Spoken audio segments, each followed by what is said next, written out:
Hi. Hi. I think I'm sitting here. I'm sorry, I don't know you from somewhere else. Not that I know of. You look really familiar, though. Yeah. I had a great producer, Susan Cavan, so I had to do very little producing, which was great. And then writing I love, and I find joyful and unstressful and just a really, really great experience. Filmmaking, I think the directing is the most stressful part of it, and it's where you have the most responsibility and you're working the hardest. It's the most intense. But what I love about the job is, you know, when you're writing, you have this solitude and this very contemplative period, and then it's followed by this kind of mania and tons of collaboration and activity and stress, and then you're editing and you're contemplative again. So I really like the rhythms of doing a few of those jobs.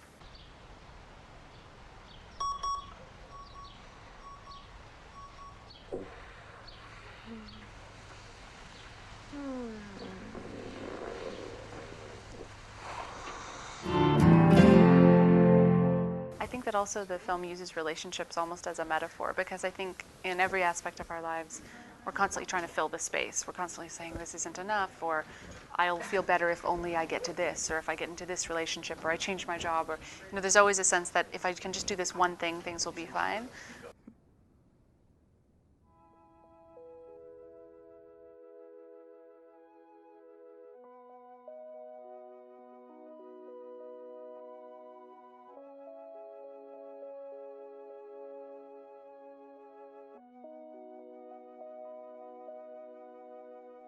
And close your eyes and don't you make a sound. There, no worries now. And close your eyes and don't you make a sound. But I always think it's like, the image is always in my head of, if you see a hole in the ground, you start digging up earth to fill the hole, you've created another hole. So I think that the film looks at relationships and desire and sexuality and long-term relationships as kind of a metaphor for that struggle, that, you know, that's a place in which I think we do it a lot in our lives. We think, you know, I'm a little bit bored, I can't handle that boredom, I can't handle that lack of chemistry, I need more. And I think sometimes that's the right decision, and I think sometimes you just replace it with something else that's a problem. I don't think you're gonna fail. Don't look at me like that. That all earnest, like, you look like a baby deer. Next time I wake up in a pile of my own vomit, I'll have to feel guilty about you too. Don't then. Wake up in a pile of your own vomit. Oh, doing my best.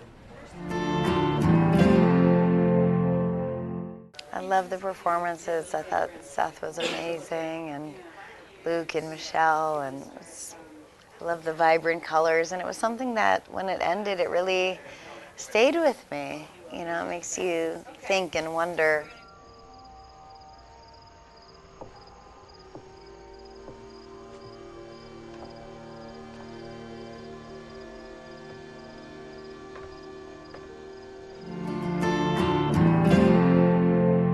I want to make sure I make things that ask questions that I'm deeply interested in. Like, I want every film I make to be an exploration and also an expression of something I feel very, very deeply in the pit of my stomach. Like, if I don't have that strong a connection to it, I don't want to spend 2 or 3 years making it. I learned to be in the moment. I think in a strange way that's what the film is about as well. It's the kind of learning to stop looking exterior and just kind of like be where you are and sort of breathe it in. And I think I learned that while I was making the film as well. Like, I had a playfulness I didn't have before making films, and a joyfulness, and an ability to be in the moment and just appreciate where we were, as opposed to always thinking ahead to the consequences of, you know, if it was going to work out, or how it was going to be received, or if ultimately we're going to get everything we needed. I tried to let go of that stress and just be in the joy of working with these kinds of actors and having this kind of fun. Hey! Hi. What's happening? This is Daniel. This is Lou. He's our neighbor. Hey! Oh, cool. Did you just move here? I moved in pretty recently, just over there. Welcome to the neighborhood. Should we start walking? If we leave now, we'll make it just in Where are you going? It's our anniversary. Every year we go see a movie at the Royal. Nice. Hey, hop in. I'll give you a ride. Oh, no, that's fine. We'll make it if we walk. And I always think it's always good in anything to be super prepared, and then because you're super prepared, be able to be loosey-goosey and have a good time, you know? And I think the best stuff can come out of that, you know? And this was a script where everything was on the page, just brilliant. But she found things, you know, and got inspired by things and people and moments. And I think that's what makes a great director, you know? I mean, I think film or any kind of art, but film, because it reaches so many people, has the capacity to start a dialogue and help people feel less alone, see their own conflicts and their own issues, and maybe see things from different angles that they're living with every day. And I think at its best, that's what cinema can do. See you Sometime. soon. I guess. I think there is something kind of wise or Yoda-ish about her, and I don't know if that's something that comes from AA, because I know a lot of people in the program and they have this wiseness about them, but I also think she's not necessarily aware of it, you know. From the mouths of babes come truth and cutting, you know, truths, and not that I'm a babe. I mean, I am a babe, but.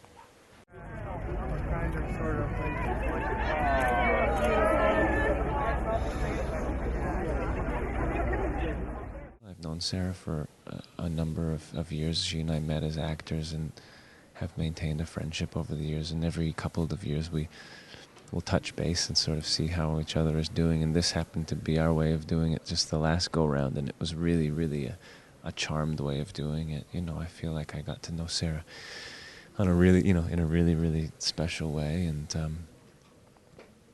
just working with her having her be as a director was, I've just felt kind of really lucky, because I think that she's had such a massive amount of experience as an actor that she's probably spent a great deal of time thinking about how, you know, directors don't understand her, and I think that she's found a way to tap into most actors in a way that most people don't know how to, on a very human level, on a very intuitive level, almost like physically can kind of relate to whether or not it's a good time to come in and give direction, or whether it's a good time to sort of leave you. It's almost a kind of, you know, a maternal instinct that has around that, and it just felt there was such a warmth in the working environment that, you know, however scary it was, or however many risks we were taking, it felt like it was of value. It didn't feel sort of empty. It felt, you know, rich.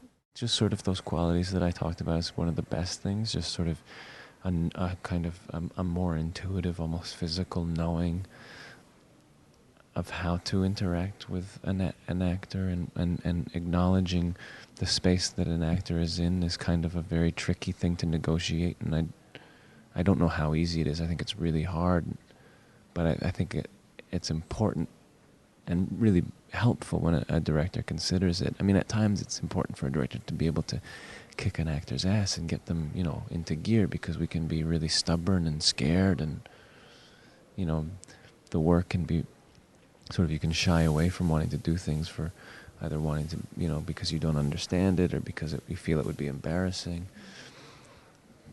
But I think that there is a way in that will make an actor not feel alone, will make an actor feel strong and want to do it and feel like it's meant to be that way, and that in being brave, their own life will be informed, and that to me is one of the really good qualities, and, you know, that Sarah definitely has. The main thing is I've been privileged to work with great actors, so I think on both this film and the last film, I got exactly who I wanted to play every part, and I think it's a very unusual privilege to get to say that as a filmmaker. I hope I'm that lucky in the future. I doubt I will be.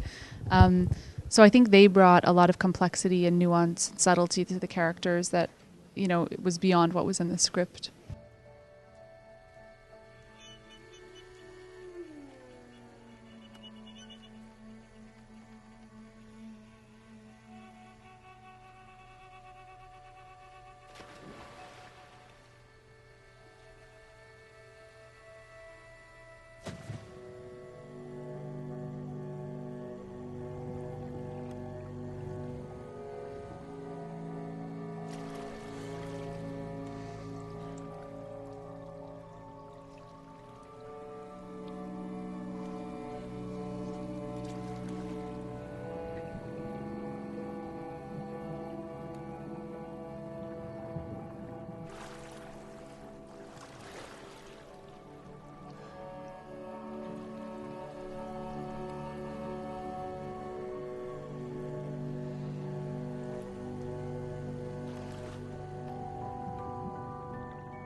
she's a director, you know. She's also an actress, but yeah, I bet a lot comes from that because she knows how much a director's disposition can cut you to the core.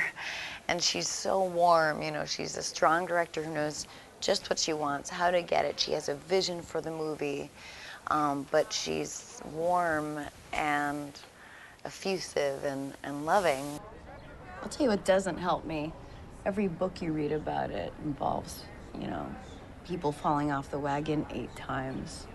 So, you know, I'm good. I'm really good, but there's this looming, you know, waiting to fail-ness.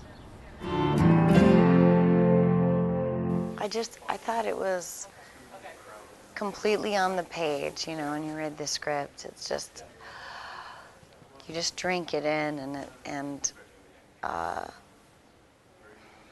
think it was very honest, you know.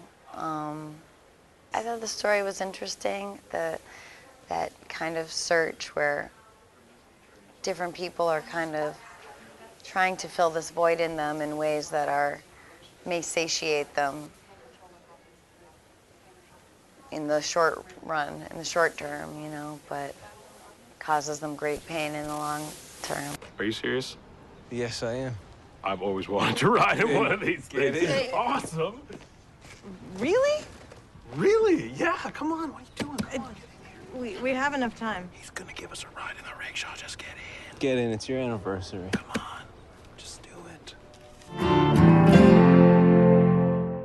Thank you. You know what, that you're the first person to say, like, because I always, when everyone's asking, like, how'd you translate from comedy to drama? And I go, to me, my comedy is drama. It's just different words.